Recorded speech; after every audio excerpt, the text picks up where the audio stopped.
Sunan. Mungkin bisa diceritain agenda hari ini ke kantor PBNU seperti apa? Ya. Assalamualaikum warahmatullahi wabarakatuh. Bismillahirrahmanirrahim. Alhamdulillah, kedatangan kami ke kantor PBNU tadi disambut oleh Gus Endi, yang dimana saya sama teman-teman ini ingin mengadukan atau berdiskusi ya kepada beliau, pihak yang kami anggap lebih mumpuni terkait dengan adanya dugaan penistaan agama yang kami duga dilakukan oleh seseorang public figure, yang dimana kami temukan dugaan penistaan agamanya itu adalah sebuah konten podcast yang di-upload atau didistribusikan ke YouTube, sehingga sampai dengan saat ini video tersebut, konten yang kami duga ada bermuatan penistaan agamanya, itu ditonton oleh jutaan masyarakat. Makanya hari ini kami sama-sama ingin berdiskusi bagaimana tanggapan dan pihak daripada khususnya orang yang lebih mumpuni terkait dengan dugaan adanya penistaan agama. Alhamdulillah tadi di atas, di lantai 6 kami ditemui oleh Gus Endi, dan dari alat bukti yang kami sampaikan atau kami perlihatkan kepada beliau menyatakan bahwa ini masuk dalam unsur konteks penistaan agama. Dan alhamdulillah juga beliau tadi merestui kami untuk membuat satu laporan polisi agar tidak terjadi gaduh, agar bisa diambil berupa tindakan yang tegas sesuai dengan perundang-undangan yang berlaku di Republik Indonesia. Kontennya sendiri terkait apa sih, Pak? Kalau boleh tahu. Mungkin rekan Hermanto. Ya, itu terkait dengan ucapan ya. Jadi di situ ada kalimat yang sebenarnya itu kalam Allah. Ya. Jadi kun fayakun. Ya, bukan berarti tidak boleh menyebutkan kun fayakun, tapi ketika kun fayakun disandingkan dengan sim salabim, ini menodai agama. Karena apa? Karena kun fayakun itu dia di situ disebutkan ya kola itu perkataan, ya, perkataan firman Allah, kok disambungkan dengan sim salabim. Sim salabim itu kan sebuah mantra, ritual orang main sihir atau sulap, kok disandingkan dengan kalam Allah. Sedangkan kami umat muslim nih, membaca kalam Allah itu ada syarat-syaratnya. Bukan berarti semua orang boleh membacakan dengan seenak-enaknya saja. Di toilet boleh nggak? Nggak boleh. Berarti setiap ucapan ayat suci Al-Quran itu ada syarat-syaratnya. Apalagi sekarang disandingkan dengan mantra.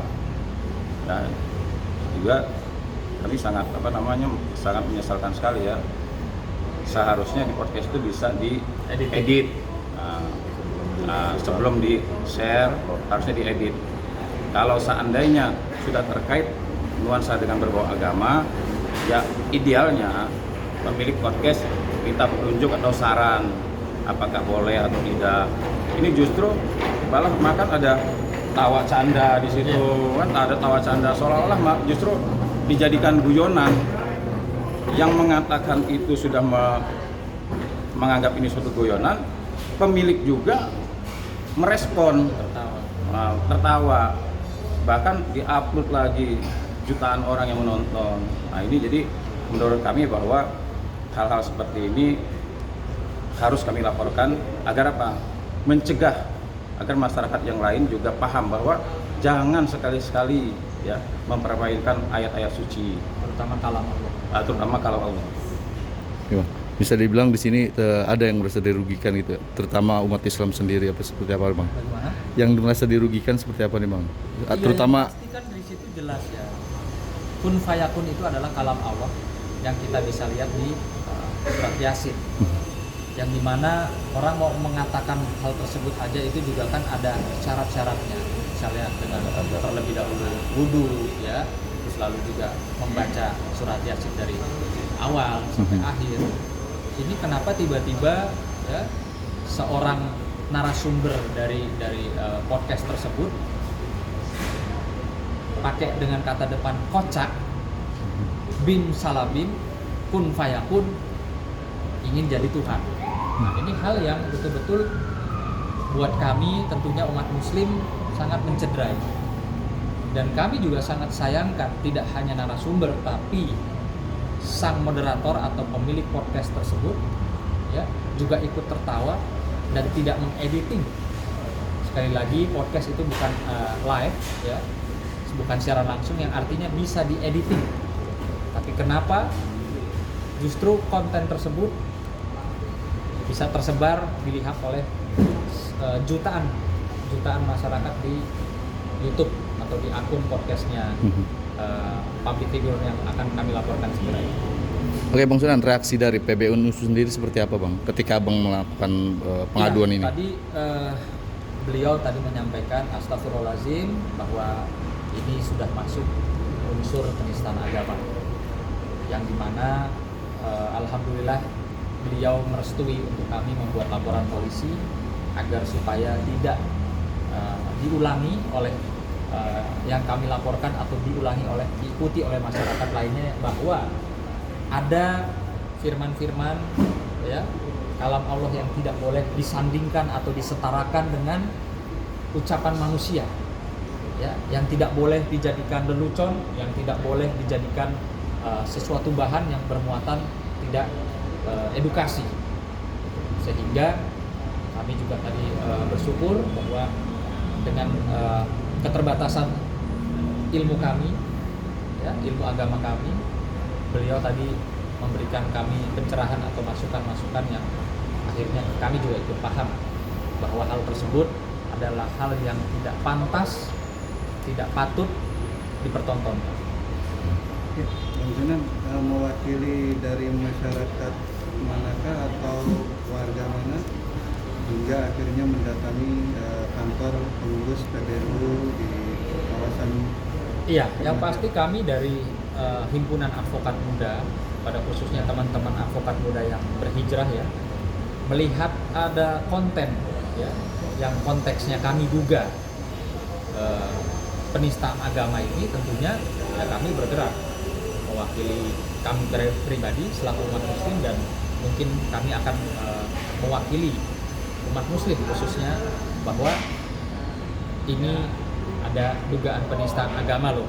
Kita nggak boleh tinggal diam, apalagi di bulan suci Ramadan ini seharusnya tidak ada hal-hal yang seperti ini, tapi kenapa bisa ada? Ini yang akan nanti silahkan tentunya terlapor silahkan menjawab di pihak kepolisian. Rencananya kapan membuat laporan tersendiri? Ini sekarang kita dari kantor pusat ya, PBNU akan melangkahkan kaki kami dengan bismillah tentunya ke Polda Metro Jaya untuk melaporkan dugaan adanya penistaan agama. Ada berapa orang rencananya yang mau dilaporkan? Sementara ini hanya 2 orang, yaitu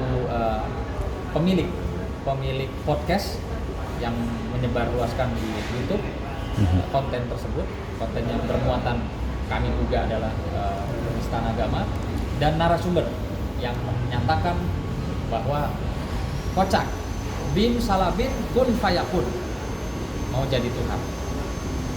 Ya. Sebelum sini sudah ada komunikasi belum sih dengan pemilik podcast Dr. Chatli?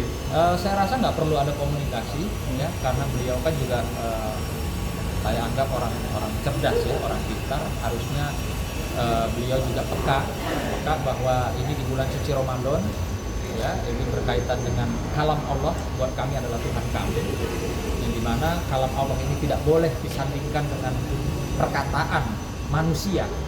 Apalagi tentunya bim salabim itu kan anak kecil juga tahu lah bahwa ini adalah mantra atau trik atau sulap atau hal-hal yang tidak berkaitan dengan agama. Dan jelas-jelas ini kun fayakum adalah kalam Allah, yang dimana Allah menyatakan, Allah mengatakan Ini tidak boleh disandingkan dengan apapun. Ya. Oke? Oke, makasih Bang.